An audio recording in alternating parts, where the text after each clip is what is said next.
አንድ ጊዜ ዳዊት፣ አንድ ጊዜ ሰኔ ጎልጎታ፣ አንድ ጊዜ ድርሳነ ሚካኤል፣ አንድ ጊዜ ገድለ ተክለ ሃይማኖት፣ አንድ ጊዜ አንድ ሳምንት ለጋኔን፣ አንድ ሳምንት ለቁርጠት፣ አንድ ሳምንት ለገበያ እያለ ጸሎት መቀየር ነው ያዘው ሰው።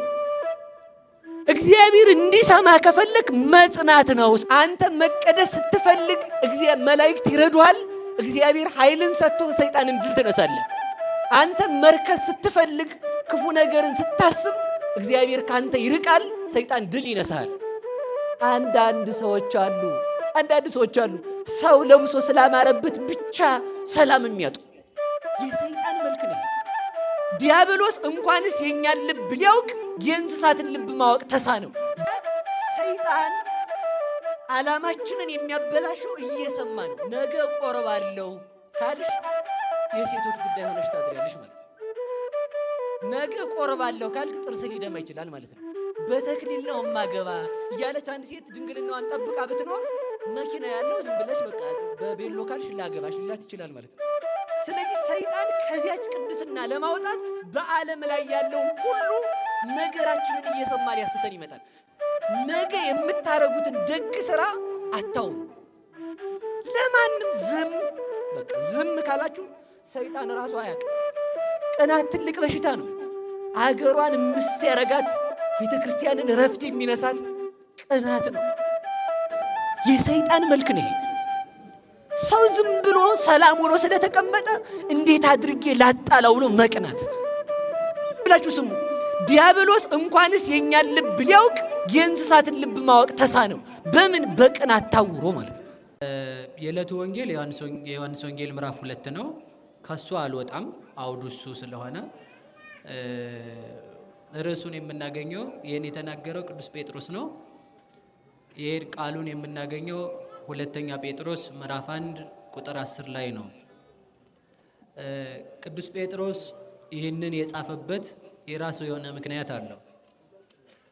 የመጀመሪያው እነዚህ ሰዱቃውያን ወይንም ደግሞ ትንሣኤ ሙታን የለም የሚሉ ለዓለም ሰሪ መጋቢ የላትም አታልፍም የሚሉ ሰዎች ምእመናንን ባሳቱበት ጊዜ ሰማይና ምድር እንደሚያልፍ ከዛ ደግሞ እግዚአብሔር አንድ ጊዜ መርጦ ጨርሷል፣ ስለዚህ ስራም ብንሰራም ባንሰራም ችግር የለውም እያሉ የሚተኙ ሰዎች በነበሩበት ጊዜ ምን አላቸው? መመረጣችሁን ለማጽናት መትጋት ይጠበቅባቸዋል ብሎ ጻፈላቸውና ቅዱስ ጴጥሮስ ለሁላችንም ተገኝቶ እንዲያስተምረን መልካም ፈቃዱ ይሆንልን። ለዚህ ነው ስምዖን ጴጥሮስ ይባላል። እኔ ስምዖን ጻፍኩላችሁ ብሎ ይነግራቸዋል። ለምን እንደዛ ብሎ ነገራቸው ቢሉ ስምዖን ማለት ሰማኒ ማለት ነው። እግዚአብሔር ሰማኝ ማለት ነው። እግዚአብሔር የለም ብላችሁ የምታምኑ ከሆነ የሌለ እንዴት ይሰማችኋል ለማለት እግዚአብሔር አለ ለማለት ስሙን ምልክት አድርጎ ይጽፍላቸዋል። ከዛ የተነሳ መመረጣችንን እንድናጸና መድኃኔዓለም ይርዳን።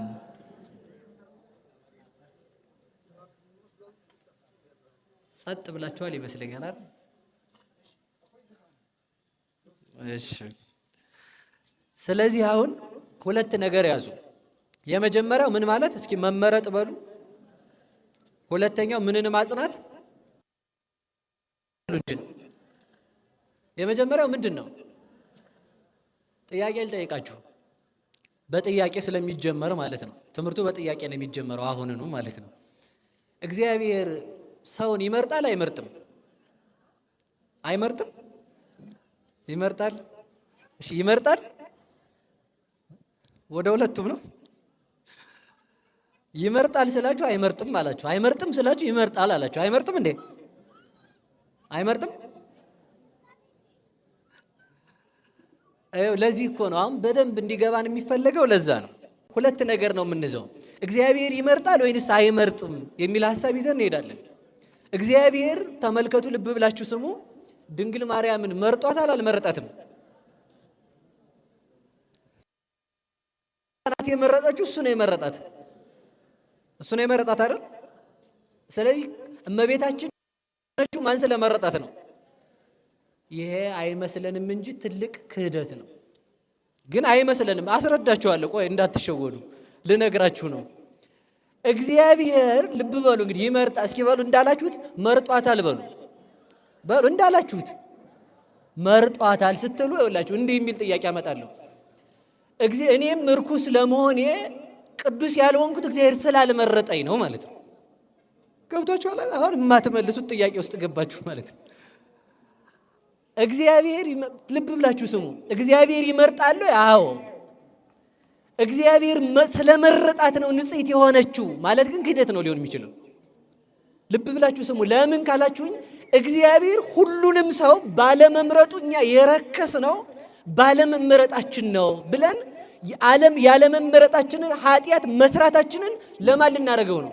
ለራሱ ለእግዚአብሔር ምክንያት ልናደርገው ነው ማለት ነው። ገብቷችኋል ይሆን? አይመስለኝም። ገብቷችኋል? ልብ ብላችሁ ስሙ። ልመልስላችሁ። አንድ ሰው ኃጢአት ሰራ አይደል? አንድ ሰው ኃጢአት ሲሰራ ማን ስላልመረጠው ነው ኃጢአት ይሰራል ሊል ነው? ንገሩኝ እንጂ እግዚአብሔር ስላልመረጠኝ ኃጢአት ሰራሁ ካለ ኃጢአትን ያሰራኝ ማን ነው ማለቱ ነው? እግዚአብሔር ራሱ ነው ማለቱ ነው። በሌላ አነጋገር ልብ ብላችሁ ስሙ። ምክንያቱም ለምን መሰላችሁ? እግዚአብሔር ስላልመረጠኝ ነው እንጂ ኃጢአት የሰራሁት እግዚአብሔር ቢመርጠኝ ኖሮ እኔም ቅዱስ ሆን ነበር ብሎ ማስረጃ ሊያቀርብ ነው ማለት ነው።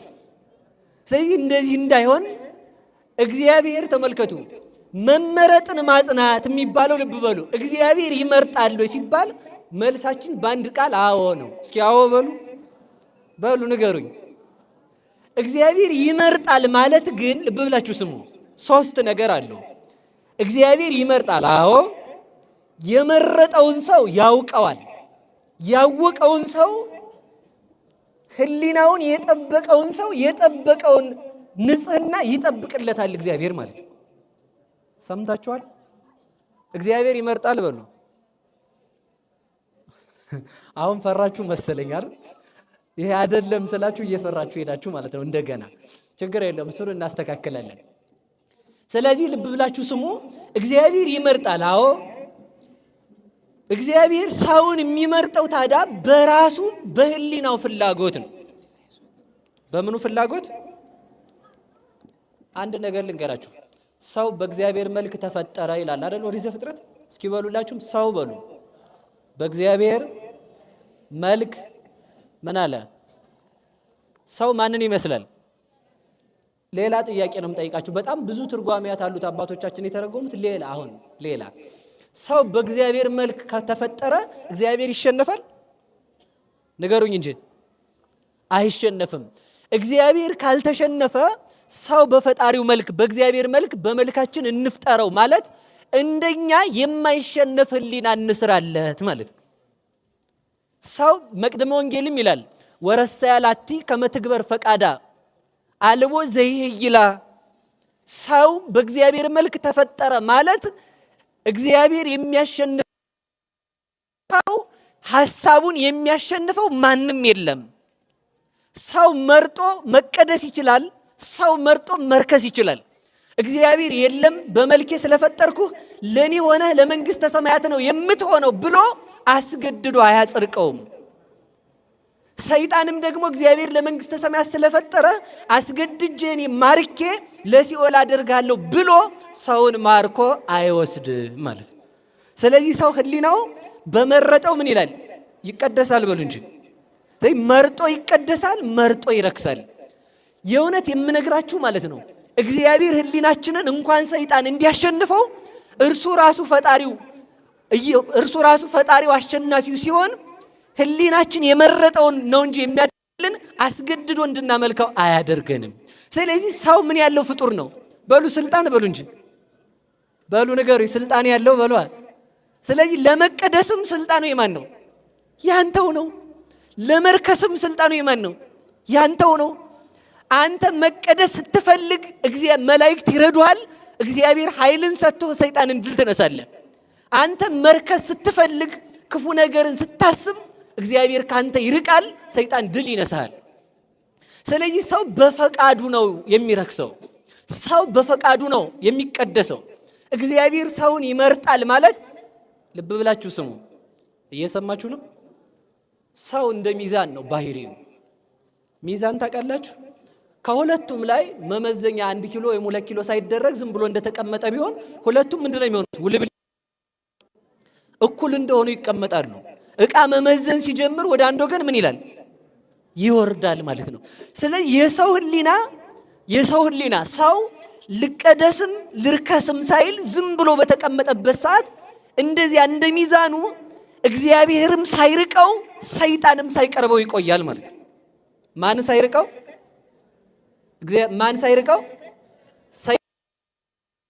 የዚያን ጊዜ መመዘን ሲጀምር ማን ይገባል?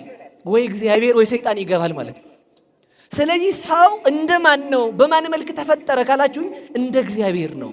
መርጦ መቀደስ የሚችል ነው ማለት ነው። ከዚህ የተነሳ ነው እግዚአብሔር መመረጣችሁን በሉ ታጸኑ ዘንድ ምን በሉ ትጉ። መመረጥን ማጽናት ምንድነው የሚለውን ተናግሬ ነው ትምህርት የምጠቀልለው። እሱን ነው እንግዲህ እግዚአብሔር ሁላችንንም መመረጣችንን ያጽናልን። እሺ ያን ካልኳችሁ መመረጥ ምንድነው? ያልተመረጠ ፍጥረት አለ ወይ ሲባል የለም። መልሱ እሱ ነው። ያልተመረጠ ፍጥረት አለ? እሺ ሳጥናኤል አልተመረጠም? የት ነበር የተቀመጠው? ሰማይ ነበር። ከማን በላይ ነበር? ከመላእክት በላይ።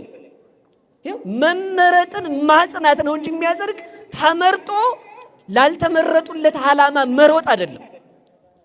በዚያውም ላይ ተመልከቱ፣ ሰው እኮ ቁስ አካል አይደለም።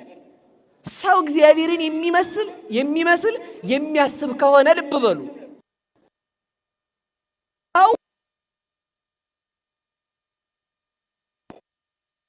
ጽድቅንና ኃጢአትን በሉ እንጂ እግዚአብሔርን የመምረጥ መብት አለው፣ ያለ መምረጥ መብት አለው። እኔ ነኝ የፈጠርኩ አናትክን ነው የምልህ ትሰግዳለህ ይላል እግዚአብሔር? አይልም። እኔ ነኝ የፈጠርኩ የለም ትቆርባለህ ያለዚህ አናትክን ነው የምልህ ይላል እግዚአብሔር? አይልም። ከፈለክ ቁረብ፣ እኔ ስጋዬን ሰጥቻለሁ። ካልፈለክ ደግሞ እኔን ከጠላይ ደግሞ ዲያብሎስን ታገኛለህ ነው። ምርጫው ይሄ ነው። ስለዚህ ሰው በቀን ውሎው 2 ነገርን ምርጫ ውስጥ አስገብቶ ይውላል። ወይ ሲኦልን ወይ መንግስተ ሰማያትን ይመርጣል። ማንን ይመርጣል? በቃ ውሏችንን ማታ ማስላት አለብን። ወይ መንግስተ ሰማያትን እንመርጣለን ወይ ማንን እንመርጣለን? ሲኦልን። ስለዚህ እግዚአብሔር በጎ ነገርን እንድንመርጥ መድኃኔዓለም ይርዳን። እግዚአብሔር ይመርጣል ማለት እግዚአብሔር ይፈጥራል ማለት ነው። ልብ ብላችሁ ስሙ። እግዚአብሔር ምን ይላል ማለት ነው? ይፈጥራል። እግዚአብሔር ከፈጠረም በኋላ ደግሞ እኛ ምን አለን? እግዚአብሔር መቀደስም መርከስም እንችላለን ማለት ነው። እየሰማችሁኝ ነው? መርጦ መቀደስ ማለት ነው። ስለዚህ ተመልከቱ፣ እግዚአብሔር በሳጥናኤል አድልቶ ከመላእክት በታች አድርጎ አልፈጠረውም። በቀደመ ክብሩ መላከ ብርሃን ብሎ ከመላእክት በላይ አድርጎ ፈጠረው። መመረጡን አላጸና ብሎ የተወረደ ሲኦል በሉ እንጂ። ስለዚህ የሚያጸድቀው ምንድነው? መመረጥን ማጽናት። እስኪ በሉ መመረጥን በሉላችሁ። ምን ማለት መመረጥን ምን ማለት? እግዚአብሔር እንድንጸና ይርዳን። የእውነቴን እንምላችሁ። አሁን ልብ ብላችሁ ስሙ። እግዚአብሔር አዳምና ሔዋንን መርጦ በመልኩ ፈጥሯቸዋል? አልፈጠራቸውም? እሺ መመረጣቸውን አጽንተዋል? አላጸኑም። ይኸውላችሁ ስላላጸኑ ወዴት መጡ? ወደዚህ ዓለም መጡ። ስላላጸና ተመልከቱ፣ የብርሃን ልብስ ነበረው። ከእግዚአብሔር ጋር ጸንቶ ቢቆይ ብርሃን ለብሶ ይኖር ነበር። ከዛ የብርሃን ልብሱ ተገፈፈ፣ አይፈርስም ነበረ። ተመልከቱ፣ የማይፈርሰውን የእግዚአብሔርን ሕግ ሲያፈርስ አካሉ በሞት ፈረሰ። አይሞትም፣ ሕያው ነበረ።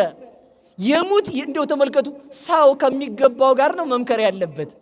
ሔዋን ከአዳም ጋር ምከሪ ብትባል ተመልከቱ፣ ከምትገዛው ከሳጥናኤል ከባብ ጋር ብትመክር የሚገዛት ሰለጠነበት ማለት ነው። ተመልከቱ፣ ከማን ጋር እንደምትመክሩ ማሰብ አለባችሁ።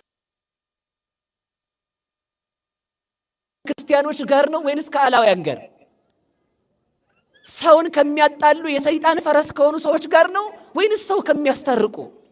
መስማት አለብን በደንብ አድርገን። ሰው ይኸውላችሁ፣ ሚስት ከማን ጋር ትመካከር? ከባሏ ጋር። ወርዳ ጎረቤት መመካከር የለበትም ስለ ትዳሯ ጉዳይ ማለት ነው። እላችሁ ልንገራችሁ፣ ቤት ከፈታች ሴት ትዳር ያላት ሴት ምክር መስማት የለበትም ለማለት የፈለኩት። ሁሉን አትስማ አይደለም ደግሞ ተረዱኝ። እሺ ደግሞ ትዳር ነው የምትላት ማለት ነው። ስለምትላት ትዳሯን ትበትናለች። ስለዚህ ልብ በሉ። የምመክረው ከማን ጋር ነው ማለት አለብን። እስኪ በሉ በሞቴ የምመክረው በሉ እንጂ ከማን ጋር ነው? ሰይጣን ከሚገዛው ሰው ጋር ነው ወይንስ እግዚአብሔር ከሚገዛው? በቃ ያንነዋ ማሰብ ያለብን። ምክራችን እንዲቀደስ ተመልከቱ። ሔዋን ከአዳም ጋር ምከሪ ተብላ እሷ ከማን ጋር ተመካከረ? ከምትገዛው ከባብ ጋር ብትመክር የምትገዛው እባብ ገዝቷት ተመልከቱ። እባብ እያባረረ ሰኮናዋን የሚነድፋት ሆነ ማለት ነው። የምንመክረው ልዕልና ካላቸው ሰዎች ጋር መሆን አለብን። እግዚአብሔር ሕሊናችንን ከፍ ያድርግልን። መመረጥን ማጽናት። ልብ በሉ አዳምና ሔዋን መመረጣቸውን ተውት። እንግዳ መመረጥን ተመልከቱ። ልብ ብላችሁ ስሙ። እስኪ መመረጥን ማጽናት በሉ ምን ማለት? ድንግል ማርያምን እግዚአብሔር መረጣት ወይ? ተመልከቱ። እስመ እግዚእ ሐረያ አይደል የሚል ጌታ መርጧታልና ቅዱስ ኤፍሬም በውዳሴ ማርያም። ከዛ ሊቃውንቱ ሲተረጉሙ ምን አሉ መሰላችሁ?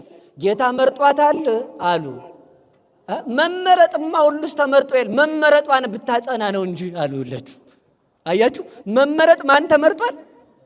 ሁሉም በሉ እንጂ ሁሉም ተመርጧል። መመረጧን ያጸናች ግን ማነት? ድንግል ማርያም ናት። መመረጧን ያጸናች እርሷ ናት። የእርሷ ልጆች ያደረገን መድኃኔዓለም ይመስገንልን። ይሁዳ ለሐዋርያነት ተመረጠ። እሺ እሱ ለክህደት አልዞረም። ለሐዋርያነት ተመርጦ ተመልከቱ። መላእክትን ሊገዛ ከሐዋርያት ጋር ዓለምን ሊገዛ ተመርጦ እሱ ለምን ሄደ? ጌታን ለመሸጥ ሄደ። ስለዚህ ድንግል ማርያም ግን ለእናትነት ተመርጣ እንድትመረጥ ሆና ብትገኝ ነው እንጂ የመረጣት አሉ። እስኪ በሉ አንድ ጊዜ እንድትመረጥ በሉ። ሆና ብትገኝ መረጣት። በሞቴ አንድ ጊዜ ድገሙልኝ። እንድትመረጥ በሉ። ሆና ብትገኝ ጥያቄ እንዴት ድንግል ማርያምን የመረጠ እኔን አይመርጥም ሲል ልብ ብላችሁ ስሙ። በሞት ያፈርሰዋል። ጫካ ውስጥ ገብታችሁ መቋሚያ ልትቆርጡ ብትገቡ አጠቃላይ የጫካው ዛፍ ወልጋዳ ቢሆን እናንተ የምትመርጡት የቷን ነው? በሉ ሸጋዋን በሉ እንጂ በቃ ቀጥ ያለችውን ነው። ጠማማ ይመረጣል እንዴ ለመቋሚያ? በሞቴ ንገሩኝ። እሺ አድልታችኋል? አላደላንም በሉ እንጂ። ለምን? እንድትቆረጥ ሆና የተገኘችው ቀጥ ያለችው በትር ናት። አያችሁ አይደል? ይሄን ማሰብ ያለባችሁ። በሞቴ ሌላም ልንገራችሁ። መኪና ልትገዙ ሱቅ ሄዳችሁ እናንተ እንደምትፈልጉት ላይን የምትዝ እንግዲህ በእናንተ ቋንቋ ልናገር ጽድት ያለች ማለት ነው።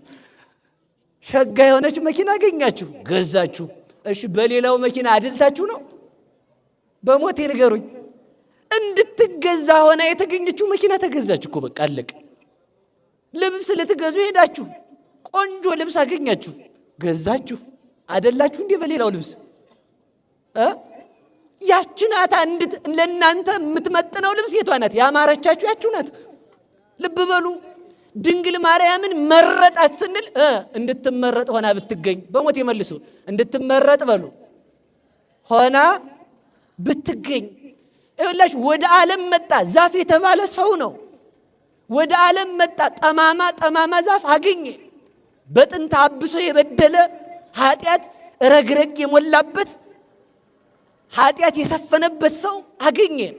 ከዚያ መካከል ላይ ኃጢአት ያልወደቀባት መርገም ያልወደቀባት አዳም በበደለ ጊዜ የአዳም በደል ያልነካት ሕሊናዋን የጠበቀች እንደ ፈጠራት ሆና የተገኘች ንጽሕት ዛፍ ድንግል ማርያምን አገኘ። ይኸውላችሁ እሷን ሲያገኝ ተመልከቱ።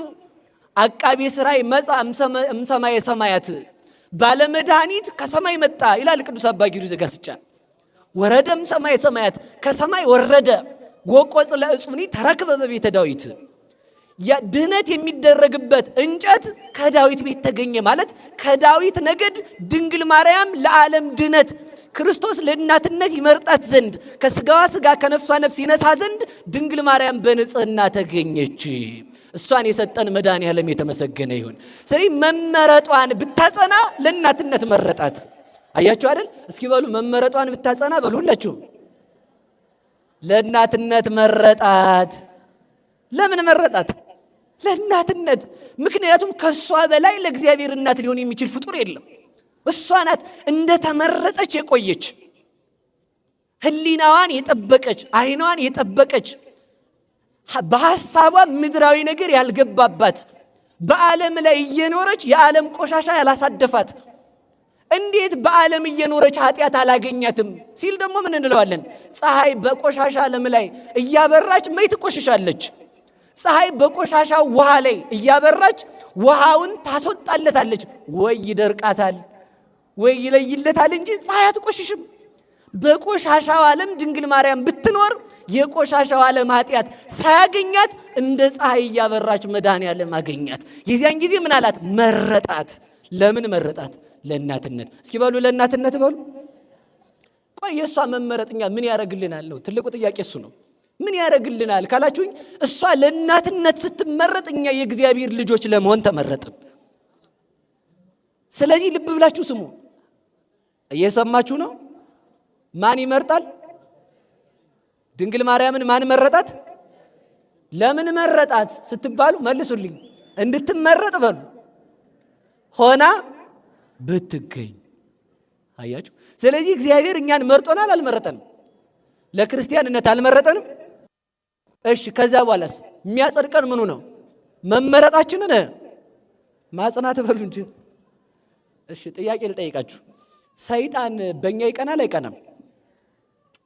በምናችን ነው የሚቀናው? እሺ፣ ሌባ ሊሰርቅ የሚሄደው ወርቅ ያለበትን ቤት ነው ጠጠር ያለበትን ቤት? እሺ፣ በእኛ በምናችን ነው የሚቀናው? ስርቆታችን ነው ያስቀናው? ይቀናል ግን። እሺ ይቀናል፣ እውነቴን ነው።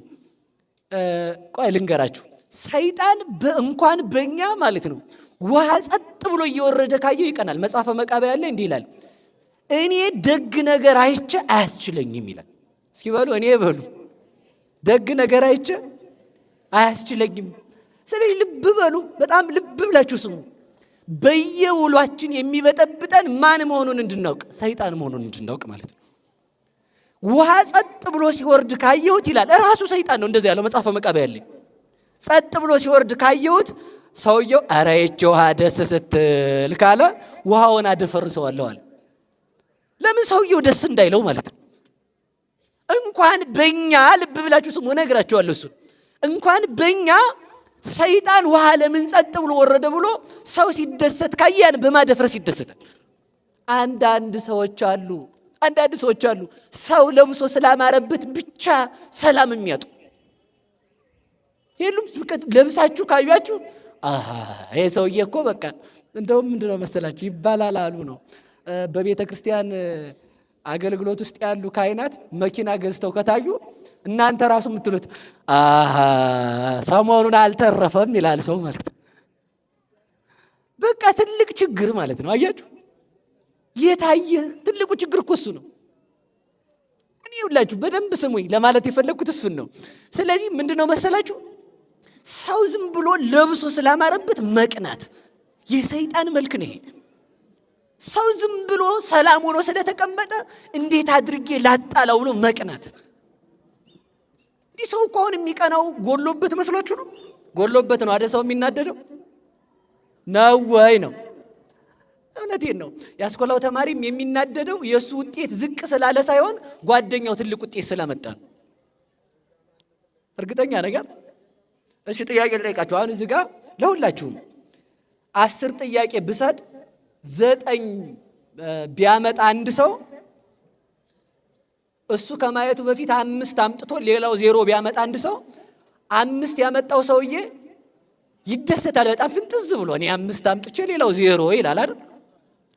ከዛ 9 ያመጣውን ሲያይ ምን ይላል? አይናደድም? ተበልጫለሁ ብሎ ማለት ነው። አያችሁ ሰው ተንኮሉ። ሰው ራሱ ዝቅ ስላለ ሳይሆን ጓደኛው ስለበለጠው ነው የሚያመው ሰው። ይህ ሰይጣናዊ ባህሪ ነው። ሰው ስላማረበት፣ ሰው ስለለበሰ፣ ሰው ስላገባ፣ ሰው ስላስተማረ ብቻ በብዙ ነገር ይቀናል ሰው። ከዚህ ሰይጣናዊ ባህሪ መድኃኔዓለም ያውጣን። ዝም ብሎ የሚቀና ማን ነው? በሉ ሰይጣን በሉ እንጂ ማን ነው? ማን ነው ንገሩኝ። ቅናት እርግጠኛውን የምነግራችሁ ቅናት የምንገዛቸውን እንዲገዙን ያደርገናል። እስኪ በሉ ቅናት በሉ ሁላችሁም። የምንገዛቸውን ምን እንድንል ያደርጋል?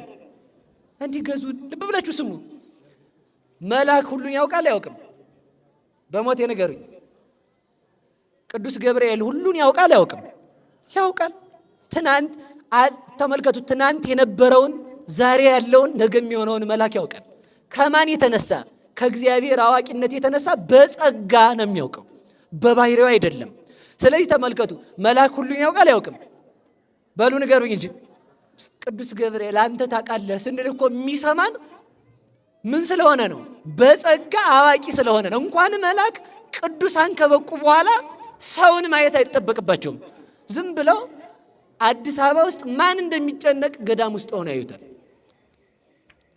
ምን ገዳም ውስጥ ይሄም እንትን ካላችሁ ልንገራችሁ። ቅዱስ ዳዊት ምን አለ? እግዚአብሔር ካለም አስቀድሞ ንጉሥ ነው አለ። እስኪ በሉ እግዚአብሔር በሉ። ካለም አስቀድሞ ንጉሥ ነው። ዳዊት ልብ ብላችሁ ስሙ። ካለም አስቀድሞ ነበረ ወይ ነው።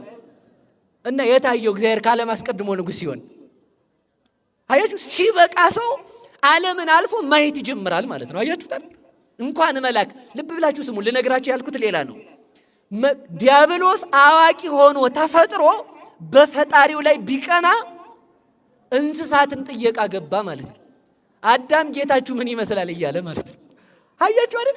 ቅናት ሰውን ከማወቅ ወደ አለማወቅ ታወርደዋለች። መልአክ ነው ዲያብሎስ። አዎ፣ ግን ልብ ብላችሁ ስሙ። ዲያብሎስ እንኳንስ የኛን ልብ ሊያውቅ የእንስሳትን ልብ ማወቅ ተሳነው። በምን? በቅናት ታውሮ ማለት ነው። እግዚአብሔር ከዚህ አይነት ቅናት ያውጣን። ቅናት ትልቅ በሽታ ነው። አገሯን ምስ ያረጋት፣ ቤተ ክርስቲያንን ረፍት የሚነሳት ቅናት ነው። እውነቴን ነው። ከቅናት ከወጣችሁ እርግጠኛ ነኝ በቃ እግዚአብሔር ነው የምትመስሉት። ከቅናት መውጣት ማለት ነው። እየሰማችሁ ነው? ምን ይመስላል አላችሁ። እኔ ስለዚህ እንዳትጨነቁ አንድ ነገር ልንገራችሁ። ሰይጣን እንኳን እኛን እንስሳትን አያውቅም። እስኪ በሉ ሰይጣን በሉ። እንኳን እኛን እንስሳትን አያውቅም። ጥያቄ እንደዚያ ከሆነ አስካለ ማርያም ትናንት አዙሮሻል እያሉ ጠንቋዮቹ እየለፉ አይደል ልትሉ ነው? እሱ ጅል እንዳትሆኑ ልነግራችሁ ነው። እንደዚያ የሚሉት ጠንቋዮቹ ልብ ብላችሁ ስሙ። አንደኛ ሰይጣን የመረጃ ባለሙያ ነው። ሁለተኛ ውሏችንን ያውቃል እንጂ ነገን አያውቅም። ያወራነውን እየሰማ ይመዘግባል። ለምን? ለማጥመጃ ማለት ነው። ያሰብነውን ግን አያውቅም። ምን ያልነውን አያውቅም? በሞቴ ንገሩኝ። ያሰብነውን ስለማያውቅ ሰይጣን ዓላማችንን የሚያበላሸው እየሰማ ነው። ነገ ቆርባለሁ ካልሽ የሴቶች ጉዳይ ሆነሽ ታድሪያለሽ ማለት ነው። ነገ ቆርባለሁ ካልክ ጥርስ ሊደማ ይችላል ማለት ነው። በተክሊል ነው ማገባ እያለች አንድ ሴት ድንግልናዋን ጠብቃ ብትኖር መኪና ያለው ዝም ብለሽ በቃ በቤሎ ካልሽ ላገባሽ ሊላት ይችላል ማለት ነው። ስለዚህ ሰይጣን ከዚያች ቅድስና ለማውጣት በዓለም ላይ ያለውን ሁሉ ነገራችንን እየሰማ ሊያስተን ይመጣል። እንደው አፈርሶ ሆንላችሁ በሞት ልለምናችሁ፣ ነገ የምታረጉትን ደግ ስራ አታውሩ። ለማንም በቃ ዝም ካላችሁ ሰይጣን ራሱ አያውቅም። ስለማያውቅ ታዲያ ምን ያመጣል መሰላችሁ? መረጃ ስብሰባ። ነገ ነጭ ለብሳ እንደው ነገ ልትቆርብ ነው ቤተ ክርስቲያን እንዲህ ልታረግ ነው እያለ መረጃ ይሰበስባል። ያንን ዝም ማለት። እስኪ በሉ ዝም በሉ። ዝም ካላችሁ ማንን ታሸንፋላችሁ? ሰይጣን አያውቅማ። ይኸው ማንን እየጠየቀ ነው? እንስሳትን። አዳም ጌታችሁ ምን ይመስላል አላቸው። አዳም ጋር ሄዶ ራሱ ሔዋንን ምንድን ነው ያላችሁ? እግዚአብሔር አላቸው። እኛ ጋም መረጃችንን ሰብስቦ ነው የሚያስተን ነው። ስለዚህ ዝም በማለት የሰይጣንን ሐሳብ እንድንዋጋ መድኃኔዓለም ይርዳን። ሰይጣን በማን ይቀናል? እስኪ በሉ በውሃም ቢሆን በሉ እንጂ። ስለዚህ አሁን በውሃ የቀና ሰይጣን በእኛ አንድነት አይቀናም? ይቀናል። ስለዚህ የሚያጣላን ምን ብሎ ነው ማለት ነው? ፈልጎ ነው። ስለዚህ ሰው ሲጣላን ምን ብለን ማሰብ አለብን? ይሄንን የሚያደርገው ያ ሰይጣን ጠላቴ ነው ማለት አለብን። ባል ሚስቱን ሲሳደብ ሚስቲቱ ምን ማለት አለባት? ይሄን የሚያደርገው ሰይጣን ትዳሬን ሊፈታ ነው፣ ከመንግስተ ሰማያት ሊያወጣኝ ነው። ትዳር እድር አይደለም፣ ገብቻ አልወጣበትም ብላ ማሰብ አለባት። ትዳር እኮ እድር አይደለም። እድር ነው እንዴ ትዳር? በሉ ንገሩኝ እንጂ። እንግዲያውስ ልንገራችሁ፣ ጥገቡትና አረፉሽ። ጥገቡትና አረፉ ማለት ትዳሩን የሚፈታ ሰው ሃይማኖት እንደሌለው ነው የሚቆጠረው። ለምን እስኪ በሉ ለምን በሉ ለምን በሉ። ለምን ማለት እኮ ጥሩ ነው። ለምን ካላችሁኝ ባል የመለኮት ምሳሌ ነው። ሚስት የቤተ ክርስቲያን ምሳሌ ናት። ባል የሚስትን አመል፣ ሚስት የባልን አመል እንደሚሸከሙ ክርስቶስ የኛን አመል ይሸከማል። እኛ ደግሞ የክርስቶስን ቸርነቱን ይዘን እንኖራለን።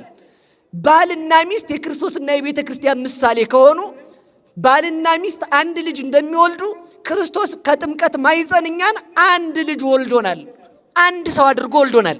እኛ አካላችን የምድራዊ ብቻ ነው አይባልም፣ የእግዚአብሔር ብቻ ነው አይባልም።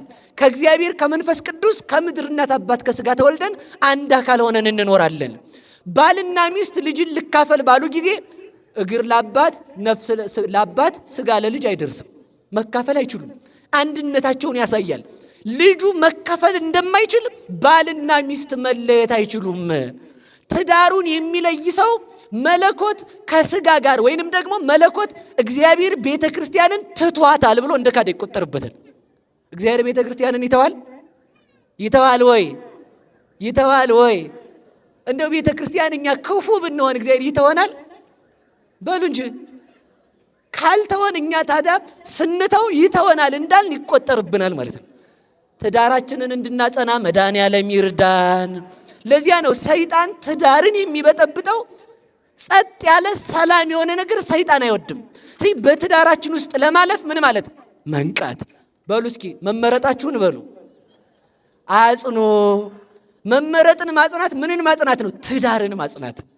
መመረጥ ማጽናት ምንን ማጽናት ነው? ክርስትናን ማጽናት። ያዝ አድርጌ ወደ ነገሬ ልመለሳ። እዚህ ስብከቱ ላይ እንዳልቆይ ምስጢር ብቻ ነግሬያችሁ ትምህርት ልጨርስ። እየሰማችሁ ነው? ስለዚህ በአንድነታችን ማን ይቀናል? ሰይጣን። እንኳን በሀገር አንድነት በባልና ሚስት አንድነት ይቀናል። ስለዚህ ከትናንት ይልቅ ዛሬ ትጉ እንዳለ ቅዱስ ጴጥሮስ፣ ከትናንት ይልቅ ዛሬ መትጋት፣ ለአንድነታችን መኖር፣ ለትዳር መኖር፣ ለሀገራችን መኖር፣ ለፍቅር መኖር እግዚአብሔርን መምሰል ነው። በአንድነታችን እንድንኖር መድኃኔዓለም ይርዳን። መመረጧን ማን አጸናች? በሉ ድንግል ማርያም በሉላችሁ። በሉ እንጂ ጥያቄ ልጠይቃችሁ። ኧረ ቆይ ልጠይቃችሁ። ቄስ መሆን ያጸድቃል አያጸድቅም? ያጸድቃል አይደል? እሺ ከእናንተ ጋር ልምጣ። ምእመን መሆን ያጸድቃል አያጸድቅም? በሉ እንጂ ድቆ ንቃችሁት ማለት ነው። አንዱ ነው አሉ አንተ ምእመን አለው አንዱን ሰድቦት ማለት ነው። እግዚአብሔር ይስጥህ አለው። ለምን? ምእመን ማለት ታማኝ ማለት ነው። እውነት ነው፣ ባለጌ አይደለሁም ማለት ነው። አያችሁ፣ ምእመን እኮ የእግዚአብሔር ስሙ ነው። ምእመን የማን ስም ነው? በሉ ንገሩኝ። ምእመናን ስትባሉ ደስ አይላችሁም? በሉ ንገሩኛ። ምእመን እግዚአብሔር በኩሉ ቃሉ፣ እግዚአብሔር በቃሉ ሁሉ የታመነ ነው ማለት ነው። ምእመናን ማለት ታማኞች ማለት ነው። አያችሁ እንዴት ያለ ስም እንዳለን ማለት ነው። እሺ ምእመንነት ያጸድቃል አያጸድቅም? በሉ የሚያጸድቀው ምእመን መሆን ብቻ ሳይሆን ምእመንነትን በሉ ማጽናት በሉ እንጂ። እግዚአብሔር ይስጥልኝ። እሺ ዲያቆን መሆን ያጸድቃል አያጸድቅም? የሚያጸድቀው ዲያቆን መሆን ብቻ ሳይሆን ዲያቆንነትን ምን ማለት በሉ እንጂ። እሺ ቄስ መሆን ያጸድቃል አያጸድቅም? የሚያጸድቀው ቄስ መሆን ብቻ ሳይሆን ቄስ መሆንን እሺ ማግባት ያጸድቃል አያጸድቅም? በሉ ያጸድቃለሁ። ለትዳር ከሆነ ልትጸድቁ ነው ያገባችሁት። እውነታችሁን ነው። ይሄን ስለተናገርኩት ሁለተኛ አልደግመውም። ለማንኛውም ትዳር መጽደቂያ መንገድ ነው። መረዳጃ ምናምን ብቻ አይደለም። አልመጣም እሱ ጋር። የሚያጸድቀው ምንን ማጽናት ነው? በሉ ትዳርን በሉ እንጂ። እሺ ጳጳስ መሆን ያጸድቃል አያጸድቅም?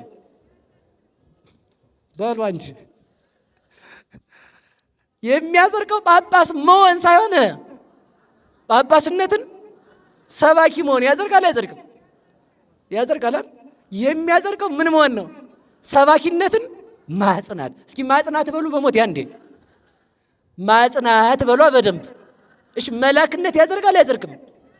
ኧረ ማያጸድቅም። የሚያጸድቀው መላክነትን ማጽናት ነው። በደንብ ያዙ። ዲያብሎስ ምን ነበረ በሉ? መልአክ በሉ በሞቴ መልአክ በሉ እንጂ። ይሁዳ ምን ነበረ? ሐዋርያ በሉ እንጂ። አርዮስ ምን ነበረ? ሰባኪ በሉ እንጂ። ተማሪ ማለት ነው። ልብ በሉ። ሊዮን ምን ነበረ በሉ እንጂ። ተመልከቱ። እነዚህ መናፍቃኑ እነ ጉባኤ ከለባት እነ ጉባኤ ኬልቄዶን እነዚህ ብዙዎቹ ጉባኤ እነ አርዮስ እነ ንስጥሮስ እነ ሰባሌዎስ ክርስቲያን ነበሩ። የሚያጸድቃቸው ተመልከቱ በክርስትና መጽናታቸው እንጂ ክርስቲያን ስለነበሩ አይደለም። ስለዚህ ምንን ማጽናት በሉ? ክርስትናን በሉ። ባጭሩ እንዲህ አድርገን እንጠቅልለው። ያለንበትን ማጽናት በሉ። ሁላችሁም በሉ በሉ። ጥያቄ ልጠይቃችሁ። እናንተ የከተማ ሰው ናችሁ፣ እንግዲህ እንደ ቸርነቱ መድኃኔዓለም ይወቅላችሁ ብዬ ነው። አንድን ዛፍ 17 ጊዜ በቀን እየተከላችሁ 17 ጊዜ ብትነቅሏት ፍሬ ታፈራለች? ዓመት ሙሉ 17 ጊዜ ተክላችሁ 17 ጊዜ ብትነቅሏት ታፈራለች? ንገሩኝ እንጂ ምን ማለቷ ነው እንድታፈራ የሚያደርጋት? በሞቴ ንገሩኝ። መጽናቷ ነው። ይኸው እንግዲያውስ ልንገራችሁ 17 ጊዜ ንግድ መጀመር አይደለም አትራፊ የሚያደርግህ፣ አንዱ ላይ ጸንተህ ፈተናውን አልፈ መሄድ ነው። 17 እንደው የሀገራችን ሰው ይላል አይደል? ማማሰያ መቀየር ወጥ አያጣፍጥ አለ። አያጣፍጥም። እውነት እኮ ነው። 15 አምጥተህ ስታማስል ብትል አይጣፍጥልም። አትልፋ። የሚጣፍጥልህ በቃ በአንዱ ባለሙያ ሆነ መስራቱ ነው ማለት ነው። ስለዚህ ልብ በሉ። በሃይማኖታችን የሚያጸናን ባለን እንደው እኮ ሰው ምን አድርጓል መሰላችሁ? አንድ ጊዜ ዳዊት፣ አንድ ጊዜ ሰኔ ጎልጎታ፣ አንድ ጊዜ ድርሳነ ሚካኤል፣ አንድ ጊዜ ገድለ ተክለ ሃይማኖት፣ አንድ ጊዜ እንትን በቃ 15ቱን አንድ ሳምንት ለጋኔን፣ አንድ ሳምንት ለቁርጠት፣ አንድ ሳምንት ለገበያ እያለ ጸሎት መቀየር ነው ያዘው ሰው። እንደዚህ አይቻልም። እግዚአብሔር እንዲሰማ ከፈለክ መጽናት ነው። እስኪ በሉ መጽናት በሉ በሉ። በሞቴ ንገሩኝ። ጸሎቱን አልነቀፍኩም። ልብ ብላችሁ ስሙ ጸጉር ሰንጣቂዎች። ጸሎቱን በዚያው በአንዱ ጸሎት ጸንተህ ሁለተኛ ጨምር። እንደዚያ ከሆነ ምን ትላለህ? ታሸንፋለህ። እግዚአብሔር መድኃኔዓለም ጽናትንና ማሸነፍን ያድለን። ጥቅልል አድርጌ መጨረሻ ልናገር። መመረጧን ማን አጸናች? የእኛ እናት ድንግል ማርያም መመረጧን አጽንታ የእኛንም መመረጥ ታጽናልን። ስለዚህ ልብ በሉ። አንድ ነገር ብቻ ብያችሁ ልሂድ። በሔዋን የቀና ዲያብሎስ በድንግል ማርያም አይቀናም? በሞቴ ንገሩኝ። በውሃ የቀና ዲያብሎስ በእኛ አይቀናም? በእኛ የቀና ዲያብሎስ በእናንተ የቀና ዲያብሎስ በዲያቆኑ አይቀናም? በዲያቆኑ የቀና በቄሱ አይቀናም? በቄሱ 2 መክሊት ባለው የቀና በጳጳሱ አይቀናም? ይቀናል። ከጳጳሱ በላይ ከመቅናት በላይ በድንግል ማርያም አይቀናም ወይ ነው? በሉ ንገሩኝ በሞቴ። ከቀና በእነዚህ ሁሉ ምን አለ? ፈተና አለ። ስለዚህ ምንድን እናድርግ ከተባል መጽናት። እስኪ በሉ መጽናት በሉ። ዛሬ ስለ ጽናት ብቻ ነው እንግዲህ እየጨረስኩት ያለሁት። የመጨረሻ አንድ ይታገሱኛል፣ 5 ደቂቃ ብቻ ተጠቅሜ እጨርሳለሁ። ይንታይ ርዕሱን ስላሰፋሁት ልሰራው ብዬ ነው። ማናት የጸናችሁ በሉ? ድንግል ማርያም በሉ ሁላችሁም። ማናት? ጸንታ ብትጠብቀው ማንን? ተመልከቱ በደንብ ብላችሁ ስሙ። ሔዋን ለ7 ዓመት ድንግልናዋን ይዛ መቆየት ሲያቅታት ድንግል ማርያም በቤተ መቅደስ ብቻ 12 ዓመት ጸንታ ቆየች። አያችሁ አይደል? ያ ነው ጽናት የሚባለው። 12 ዓመት ዘወር ሳትል ብትጸና ተመልከቱ። 12 ዓመት 15 ዓመት እግዚአብሔርን እያሰበች ብትጸና እስከ ዘላለሙ ድረስ እሱን በማሰብ እንድትጸና አደረጋት። 12 ዓመት በቤተ መቅደስ ስትኖር ከእናቷ ማይፀን ጀምሮ ብዙ መከራ አሳልፋለች።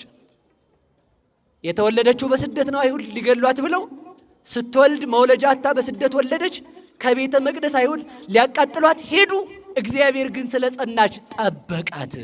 ሁላችሁንም በጽናት ይጠብቃችሁ። ለዚህ ነው አባ ጊዮርጊስ ሲናገር የመጨረሻ እንዲህ ይላል፣ ድንግል ማርያም እስኪ በሉ፣ ድንግል ማርያም ሆይ በሉ በሉ እንጂ አንቺ የጸናሽ ግንብ ነሽ በሉ። ምን ያለች? በሞቴ ሁላችሁም ደስ ይበላችሁ ስሙትላችሁ። ለምን መሰላችሁ? ድንግል ማርያም የጸናች ግንብ ናት። እንዴት? የዚህ ዓለም ግንብ መሳሪያ ይንደዋል። ድንግል ማርያምን ማን ሊንዳት ይችላል? እስመ ጊዜ ተመልከቱ፣ እግዚአብሔር አጽንቷታልና ዋጽና ለዓለም ከመይታን ቀልቅል ለዘላለም እንዳትናወጽ አጽንቷታልና ከሷ አቅፍ የሚነጥለን የለም። ለዚህ ነው ምን አለ ቅዱስ አባ ጊዮርጊስ ዘጋስጫ፣ ድንግል ማርያም እኔ በስምሽ እለምናለሁ፣ ልጅሽ ደግሞ በስምሽ እኔን ይምረኛል። ድንግል ማርያም ሆይ አንቺ ተመልከቱ፣ እኔ የተጠማሁ ነኝ፣ አንቺ የወርቅ መቅጃ ነሽ፣ ልጅሽ የሕይወት አዘቅት ነው። ተመልከቱ፣ ድንግል ማርያም ሆይ አላት። ተመልከቱ፣ እኔ የመለኮትን ዕንቁ ለመግዛት ነጋዴ ነኝ፣ አንቺ ደግሞ መርከብ ነሽ፣ ልጅሽ ደግሞ የደግ ነገር ሁሉ ባለጸግነት በውስጡ ያለበት የማትረፊያ ስፍራ ነው። ድንግል ማርያም ሆይ እኔ አላት። ተመልከቱ፣ ድንግል ማርያም ሆይ እኔ የተራብኩ ነኝ፣ አንቺ የህብስተ ሕይወት የክርስቶስ እናቱ ነሽ፣ ልጅሽ ደግሞ ህብስተ ሕይወት ነው። ድንግል ማርያም ሆይ እኔ ዳገቱን ለመውጣት አላት፣ የመጨረሻዬ ነው። ዳገቱን ለመውጣት ወደ ብርሃን ስፍራ ለመግባት የቸኮልኩ ነኝ። አንቺ ደግሞ ዳገቱን የምወጣብሽ መሰላሌ ድልድዬ ነሽ። ልጅሽ ደግሞ ልብ ብላችሁ ስሙ፣ ለተገፉ ሰዎች መጠያና የደስታ ሁሉ መገኛ ነው።